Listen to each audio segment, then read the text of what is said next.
এই মার্কেটটার পরিচয় দিবেন। মিতালি মেনশন, জিন্দাবাজার, সিলেট লেডিস বাজার। থেকে আগের তুলনায় কাস্টমার অনেক অনেক কম।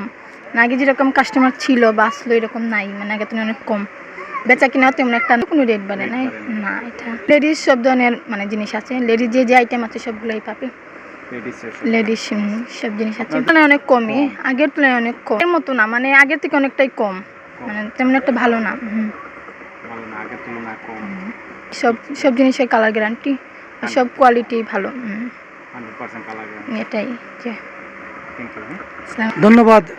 ভিউজ অফ সিলেটকে আপনি আমরার সিলেট জিন্দাবাজার মিতালি মেনশন মার্কেটে আইসন ইন্টারভিউ সবরও নিরা কাস্টমার এখানে আই ঢুকরা বিভিন্নভাবে।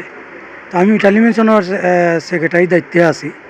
আমরা মার্কেটও আসলে গতবার যে ব্যবসাটা হইয়া গেছিল এই ব্যবসার তুলনায় এবার দেখা যায় একটু কম।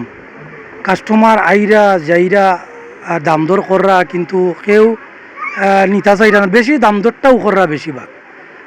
আমার মনে হয় এটা যে হয়তো ওই যে ইরানের যুদ্ধ চলে, দেশেরও তো একটা মাঝখানে একটা পরিস্থিতি খারাপ গেছিল। এখন ইলেকশন ওইয়া এখন আমরা প্রধানমন্ত্রী বইছেন, এখন দেখা যাক।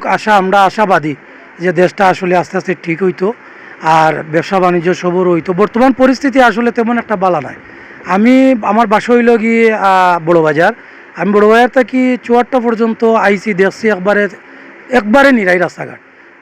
একটু যেহেতু সিটি সেন্টার ঠিক থেকে যদি দেখা যায় একটু মানুষ আসেন, বাট কতটুকু কিনরা এটা অনুমান করা যায় আর কি, যেমন তেমন একটা নাই। তো আমরা মার্কেটও যারা কাস্টমার আর এরা মোটামুটি দেখি আর আইরা যাইরা কিনরা কেউ কিনরা না, একটা মানে আতঙ্কিতের মাঝে মানুষ আর। আমরা কাস্টমার আইয়া যদি আমরা কয় বা এটা কত, আমরা তো ফিক্সড প্রাইস আমার দোকানও, তবুও আমরা চেষ্টা করি যে যেহেতু গতবারের তুলনায় এইবার ব্যবসা কম, আমরা আবার নৌকাগি বা বাই নৌকাগি আমরা ডিসকাউন্ট একটু দিমুনে। আমরা চাইলাম যে সেলটা হয়ে যাও, সেলর দরকার, কারণ আমরা মাল যখন তুলছি টাকাটা তো কালেক্ট করতে হইব।